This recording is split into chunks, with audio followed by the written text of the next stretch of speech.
Hi, welcome to Aishwarya Academy. This is Sanjita. நம்ம இன்னைக்கு banking ரீசனிங்ல என்ன பார்க்க போறோம்னா நம்பர் ஃபார்மேஷன்ல இருந்து ஒரு क्वेश्चन பார்க்கலாம். ஓகேங்களா? என்ன கொடுத்திருக்காங்கன்னா ஒரு நம்பர் என்ன கொடுத்திருக்காங்கன்னா 3514286973 ன்னு கொடுத்திருக்காங்க.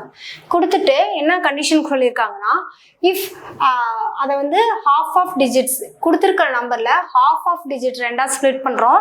half of digits வந்து first half வந்து 3 ஆல ஆட் பண்றதோ அடுத்த half of digit வந்து என்னது 3 ஆல சப்ட்ராக்ட் பண்ண சொல்லிருக்காங்க. ஓகேவா? ஃபர்ஸ்ட் அத ஆட் பண்ணி எழுதுவோம். இப்போ இங்க ஆட் பண்ணா 6 8 4 7 5 ன்னு இருக்கு. இங்க சப்ட்ராக்ட் பண்ணா 5 3 6 4 0 ன்னு வரும். ஓகேவா?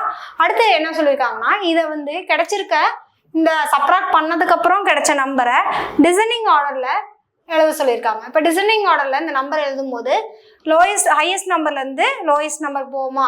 அப்ப 8 7 6 வந்து 2 டைம்ஸ் இருக்கு. அப்ப 6 6 போட்டுக்கிறோம். 5 வந்து 2 டைம்ஸ் இருக்கு. 5 5 போட்டுக்கிறோம்.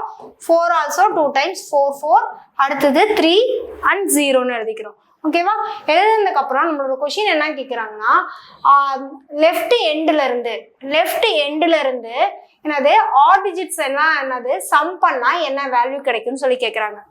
இப்போ லெஃப்ட்ல இருந்து ஆட் டிஜிட்ஸ்னா எடுத்துப்போமா? ஆட் டிஜிட்ஸ்ல வந்து எடுக்கும்போது சம் பண்ண வேல்யூ என்ன வரும்னு சொல்லி கேக்குறாங்க. இப்ப சம் பண்ண என்னது 7 + 5 என்னது 12 12 + 6 வந்து 18 18 + 8 வந்து என்னது 26. அப்ப சம் பண்ண வேல்யூ என்ன கிடைக்குது நம்மளுக்கு? அரேஞ்ச் பண்ணதுக்கு அப்புறம் ஆட் நம்பரை ஆட் டிஜிட்ஸை வந்து சம் பண்ணா என்ன கிடைக்குது? 26 கிடைக்குது. அப்போ ஆப்ஷன் பி 26. தேங்க்யூ.